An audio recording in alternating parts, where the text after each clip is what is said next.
ప్రభుత్వ ఆసుపత్రిలో దారుణం వెలుగు చూసింది.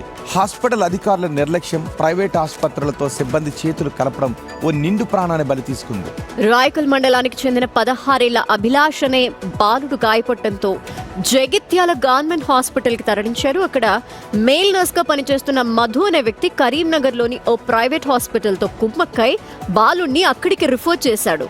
5 లక్షల రూపాయలు ఖర్చు చేసిన ఫలితం లేక ఆ బాలుడు మృతి చెందిన విషాదకర ఘటన ఇది. ప్రభుత్వ ఆసుపత్రి సిబ్బంది కమిషన్ల కక్కుర్తి వల్లే తమ బాలుడు ప్రాణాలు కోల్పోయాడు అని కుటుంబ సభ్యులు కన్నీరు మున్నీరుగా విలపిస్తున్నారు. పోలీసులకి ఫిర్యాదు చేసినా తప్పుడు కేసు నమోదు చేశారని ఆ బంధువులు ఆరోపిస్తున్నారు. అంబులెన్స్ డ్రైవర్ది ఉంది చెయ్యి, హాస్పిటల్ సీన్ అనే ఆయన హ్యాండ్ ఉంది, మళ్ళా ఇక్కడ పోలీసులు వాళ్ళది కూడా ఉంది. అందరు ఇట్లా చేసి మా బాబుని మాకు కాకుండా చేశారు. మేము ఇచ్చిన ఫిర్యాదు మేము చెప్పినట్టు తీసుకోవాలి. అంతా మేము మాకు ట్రీట్మెంట్ జరగలేదని మేము హాస్పిటల్ మీద పిటిషన్ ఇచ్చాం. వాళ్ళు అట్లా తీసుకోవాలి. ఇట్లా మొత్తం మా డాడీ చేసాడు అజాగ్రత్త వల్ల బాబు ఇట్లా చనిపోయిండు అని రాశారు. మరి మేము ట్రీట్మెంట్ చేయించినాం, ఎంత ఖర్చు అయిందని మేము చెప్పినాం వాళ్ళకి. మా అమ్మని తీసుకుపోయి రాయకల్ పోలీస్ స్టేషన్లో కంప్లైంట్ తీసుకున్నారు. వాళ్ళు తీసుకొని వేరేగా రాశారు. వాళ్ళకి లింకులు ఉండబట్టే వాళ్ళు ఇట్లా రాశారు.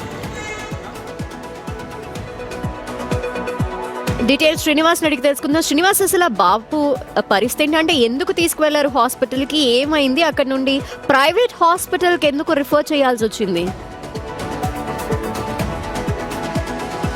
ఎస్ ధనలక్ష్మి, ఇటు జగిత్యాల ప్రభుత్వ ఆసుపత్రి లోపల పనిచేస్తున్నటువంటి అక్కడ ఎవరైతే స్టాఫ్ ఉన్నారో వారి తీరు అంటే వారు డబ్బులకు కక్కుర్తి పట్టి అక్కడ హాస్పిటల్ లోపల ట్రీట్మెంట్ చేయక ప్రైవేట్ హాస్పిటల్కి తీసుకువెళ్ళండి, ప్రాణాపాయ స్థితి ఉంది అని చెప్పి ఇటు వచ్చినటువంటి రోగులను ఇబ్బంది పెడుతున్నారు, అదేవిధంగా భయపెడుతున్నారు. ఈ నేపథ్యం లోపలనే ఇటు జగిత్యాల జిల్లా రాయకల్ మండలము చెందినటువంటి ఇటు అభిలాష్ అనేటువంటి 16 సంవత్సరాల వ్యక్తి ఆ గోడకూలి తీవ్రంగా గాయపడ్డాడు. అతనికి తీవ్ర గాయాలు అవడంతో జగిత్యాల ప్రభుత్వ ఆసుపత్రికి తరలించారు. అయితే అక్కడ సిచ్యువేషన్ అతనికి కొద్దిగా ప్రాణాపాయ స్థితి ఉంది అని చెప్పి భయపెట్టినటువంటి వారు అక్కడ మేల్ నర్స్ గా పనిచేస్తున్నటువంటి ఆ యువకుడు ఎవరైతే ఉన్నారో మేల్ నర్స్ గా పనిచేస్తున్నటువంటి మధు అనేటువంటి యువకుడు ఇక్కడ ట్రీట్మెంట్ అందించారు. అసలు ఆ సమయంలో ఆ ప్రభుత్వ ఆసుపత్రిలో డాక్టర్లు ఉన్నారా? డాక్టర్ ఎందుకు చూడలేదు? నర్స్ ఎందుకు రిఫర్ చేయాల్సి వచ్చింది?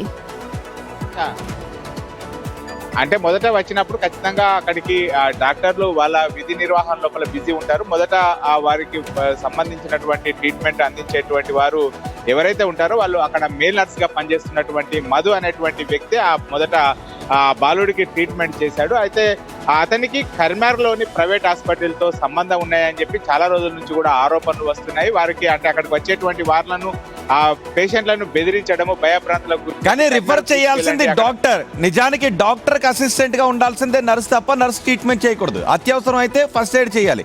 ఎమర్జెన్సీ కేసులో ఖచ్చితంగా డాక్టర్ వచ్చి చూడాలి. ఆయన రౌండ్స్ లో ఉన్నాడంటే కుదరదు. సో మరి ఇక్కడ అలా చేయలేదా?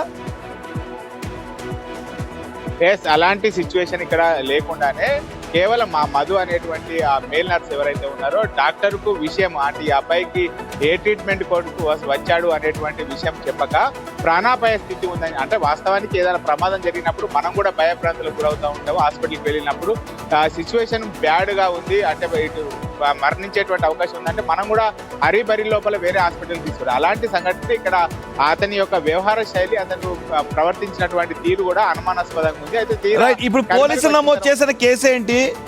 వైద్య శాఖ అధికారులు ఈ ఘటనపై ఏదైనా విచారణ జరుపుతున్నారా? ఇది పోలీసులు కాకుండా శాఖాపరమైన విచారణ. అండ్ శ్రీనివాస్, కొన్నిసార్లు ఈ గవర్నమెంట్ హాస్పిటల్లో ఎవరైతే డాక్టర్స్ ఉంటారో వారికి సంబంధించిన ప్రైవేట్ క్లినిక్స్ కూడా ఉంటుంటాయి. సో ఇక్కడ ఈ హాస్పిటల్ కి సంబంధించిన డాక్టర్దా ఏదన్నా ప్రైవేట్ హాస్పిటల్, లేదంటే ఇంకెవరిదైనా? ఎస్, ఆ జగిత్యాలో హాస్పిటల్ వాళ్ళకు పనిచేస్తున్నటువంటి అంటే డాక్టర్లకు ఈ హాస్పిటల్కి ఎలాంటి సంబంధం లేదు. కానీ అక్కడ మేల్ నర్స్ ఎవరైతే ఉన్నారో మధు అనేటువంటి అతను కరీంనగర్ లోపల ఉన్నటువంటి ఆసుపత్రులతో కుమ్ముకై డబ్బుల కోసమే అతన్ని కరీంనగర్ కు రెఫర్ చేయడం జరిగింది. ఇదే విషయం లోపల జగిత్యాల పోలీసులకు కూడా రెఫర్ చేశారు. అంటే పోలీసులకు ఫిర్యాదు చేసినా గానీ వీరు ఇచ్చినటువంటి స్టేట్మెంట్ ఆధారంగా కేసు నమోదు చేయాల్సినటువంటి పోలీసులు అతనికి అనుకూలంగా చేశారని చెప్పి అయితే బాధితులు వాపోస్తున్నారు. అంటే మరి ఇప్పటికీ పోలీస్ స్టేషన్ లోపల తమకు న్యాయం జరుగుతుందంటే అక్కడ కూడా తమకు న్యాయం జరగలేదని చెప్పి పరిస్థితి కనబడుతుంది. Okay Srinivas, thank you.